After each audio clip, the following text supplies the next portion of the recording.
Bonjour à tous, dans cette vidéo je vous propose une propriété importante sur le module, sur l'inverse. Le module à l'inverse, c'est l'inverse du module.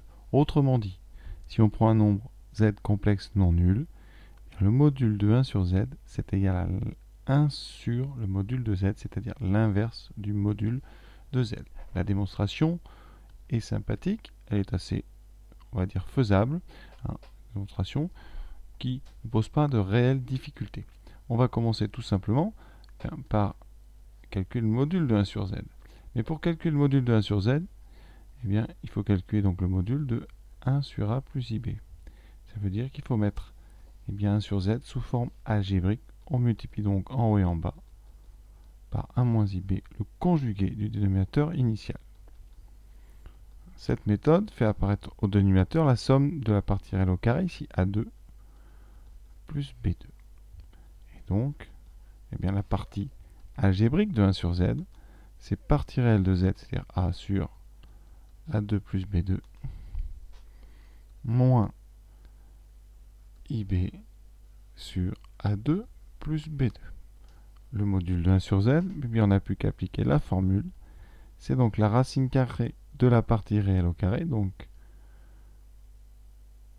a sur a2 plus b2, on va aller doucement au carré, plus b sur a2 plus b2 au carré.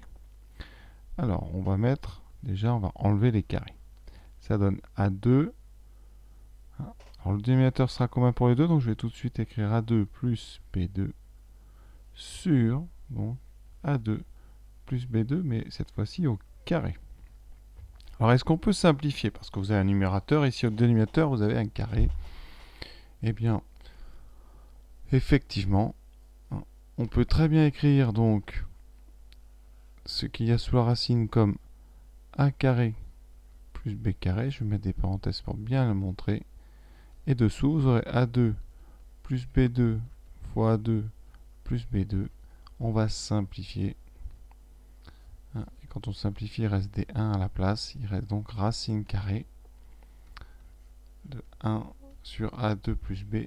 Ce qui devient, en séparant la racine avec le numérateur et le dénominateur, racine de 1, donc 1 sur racine de A2 plus B2.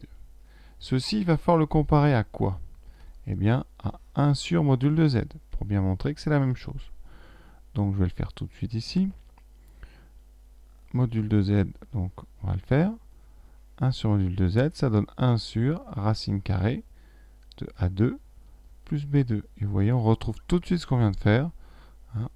On retrouve bien 1 sur z avec ici le module. Donc, le module de 1 sur z, c'est l'inverse du module de z. Donc la démonstration ici est terminée, vous voyez. Démonstration à savoir faire et à savoir évidemment refaire. À bientôt.